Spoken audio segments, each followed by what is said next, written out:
Devons-nous obéir aux 10 commandements? Oui ou non?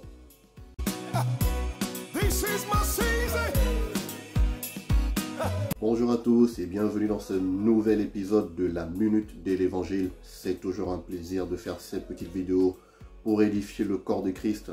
Alors on connaît le principe, celui de répondre à une question en une minute. Cependant, aujourd'hui, cette vidéo est particulière. On va peut-être dépasser les 1 minute parce que nous avons reçu pas mal de questions qui portaient sur un sujet et un thème bien précis. Je me suis alors proposé de faire une petite vidéo, pas très longue bien sûr, pour nous parler de ce sujet et de ce thème qui est super important. Alors, je ne vous donne pas plus de suspense. Dans cette vidéo, je vais vous donner 5 raisons pour lesquelles nous n'avons plus besoin ou nous ne devons pas obéir aux 10 commandements. A tout de suite.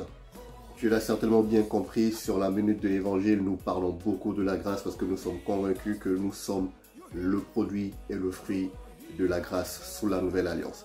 Alors, quelles sont mes 5 raisons que j'ai prévues pour toi pour te prouver par la parole de Dieu que tu n'es plus sous les 10 commandements et que tu n'as pas besoin d'obéir aux 10 commandements? Alors déjà, il faut que nous puissions être d'accord. Lorsqu'on parle de la loi, les 10 commandements y sont inclus. En fait, la loi, c'est ce qui a été donné à Moïse sur la montagne. Donc, elle comprend les 10 commandements que nous connaissons et plus de 630 ordonnances. Donc, la Bible appelle génériquement le mot loi, mais elle inclut les 10 commandements lorsqu'elle parle de la loi. Quelles sont les 5 raisons pour lesquelles tu ne devrais pas obéir aux 10 commandements ou à la loi? Voici la raison numéro 1. Alors, la loi n'a jamais été faite pour le juste. Si tu es d'accord que toi et moi, nous sommes la justice de Dieu et que la Bible nous appelle des justes, la Bible nous dit dans 1 Timothée au chapitre 1, du verset 8 au verset 9, que la loi n'a pas été faite pour le juste. En fait, la Bible nous dit que la loi est bonne tant qu'on en fait un usage légitime. Et elle nous dit au verset 9 que cet usage n'a pas été pour les justes, mais qu'il est, ou il a été fait pour les méchants, pour les impies, pour toutes ces catégories de personnes. Alors ma question pour toi est simple. Te considères-tu comme un juste ou comme un méchant ou comme un impie? Si tu te considères comme un juste et parce que la parole de Dieu dit que tu es la justice de Dieu, alors la loi n'a pas été faite pour toi.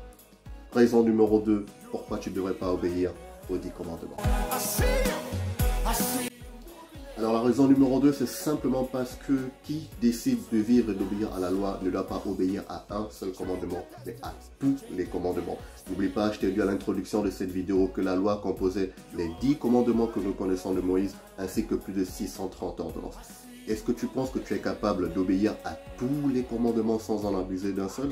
La Bible nous dit que maudit soit quiconque n'accomplit pas tout ce qui est prescrit par la loi. Ça veut dire simplement que si tu décides de ne pas tuer, je suis d'accord que c'est bien, mais si tu as menti, bam, tu es coupable de toute la loi. Tu es aussi coupable que celui qui a commis un meurtre et tout ce que tu peux t'imaginer. Il est théoriquement impossible pour un être humain normal d'obéir à tous les commandements. L'être humain d'obéir à tous les commandements sans en offenser un seul, sans qu'un seul ne puisse être pour lui une pierre d'achoppement. Si tu es capable d'obéir aux 10 commandements et aux 630 ordonnances, alors vas-y, tu es libre de vivre sous la loi. Quant à moi, je ne peux pas. Alors c'est une bonne raison pour moi de m'échapper de la loi et de me couvrir sous la grâce. Voyons la raison numéro 3 pour laquelle les 10 commandements ne sont plus d'actualité pour toi en tant que juste. Alors, la raison numéro 3 est une raison que j'aime au plus haut niveau parce qu'elle nous dit que c'est Christ ou Jésus qui a accompli la loi. Si Jésus a accompli la loi, pourquoi devons-nous vivre encore sous les 10 commandements? En fait, la Bible dit dans le livre de Romains au chapitre 10 au verset 4 que Christ est la fin de la loi pour la justification de tous ceux qui croient. Tu as cru en Jésus, Christ de Nazareth, et bien, il est la fin de la loi pour toi. Tu es justifié et tu n'as pas besoin d'obéir à 10 commandements pour espérer encore avoir une certaine justice qui viendrait de tes œuvres. Jésus est la fin et l'accomplissement de la loi. S'il l'a accompli, nous ne sommes plus supposés obéir ou vivre selon les 10 commandements. A tout de suite pour la raison numéro 4 pour laquelle tu n'as plus vivre sous les 10 commandements. La raison numéro 4 pour laquelle tu n'es plus supposé vivre sous les 10 commandements ou la loi ou plutôt l'obéir, c'est parce que la loi n'a été qu'un pédagogue pour nous amener vers Christ. La Bible déclare dans le livre de Galates au chapitre 3, quand tu prends le verset 23 au verset 25, que la loi n'a été qu'un pédagogue qui nous a amenés vers Christ. La loi, en fait, est cette chose qui était mise pour nous montrer que nous ne pouvons pas nous sauver nous-mêmes par nos œuvres. mais que nous avons besoin d'un être supérieur, que nous avons besoin de Dieu. La loi a donc été ce pédagogue qui nous a instruits, qui nous a amenés vers la foi. Et la Bible déclare que maintenant que nous sommes en Christ, nous ne sommes plus sous ce pédagogue, nous ne sommes plus sous la loi, nous ne devons plus vivre sous la loi. Voilà encore une bonne raison pour toi de dire bye bye et stop à l'anarchie des 10 commandements. Je te donne tout de suite la dernière raison, la raison numéro 5 pour laquelle les 10 commandements sont devenus obsolètes. Alors la dernière raison numéro 5, c'est mon coup de cœur. J'espère que tu as tenu bon jusqu'à cette partie de la vidéo pour le comprendre. La raison numéro 5, c'est simplement parce que nous sommes sauvés par la grâce et non pas par la loi. La Bible nous dit dans Éphésiens au chapitre 2, des versets 8 à 9, que nous sommes sauvés par la grâce, par le moyen de la foi. Le verset 9 est intéressant parce qu'il dit « Ce ne dépend pas des œuvres pour que personne ne puisse se glorifier. » La force de la loi est dans l'œuvre, la force de la loi est dans la demande, dans ce que tu fais, dans ce que tu penses faire et ce que tu crois apporter à Dieu. C'est une œuvre. Et tant que tu n'es pas sauvé par les œuvres, tu n'as aucune raison de vivre par elle, tu n'as aucune raison de vivre sous les 10 commandements et sous la loi. La loi est très oppressive.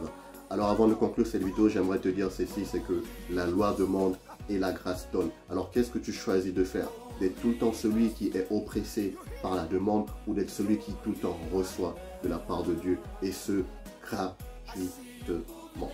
Et voilà, nous sommes arrivés au terme de notre petite vidéo. J'espère qu'elle n'a pas été assez longue, mais je pense que le sujet était assez important parce qu'aujourd'hui c'est une question qu'on se pose beaucoup dans le corps de Christ. Doit-on marcher par les 10 commandements? Doit-on marcher selon la loi ou alors plutôt selon la grâce? J'espère que ça t'a plu. N'oublie pas de t'abonner à la chaîne Facebook et à la chaîne YouTube si tu aimes notre concept. Et n'oublie pas de nous envoyer tes questions. Nous ne manquerons pas de nous répondre toujours en 1 minute. Bye bye.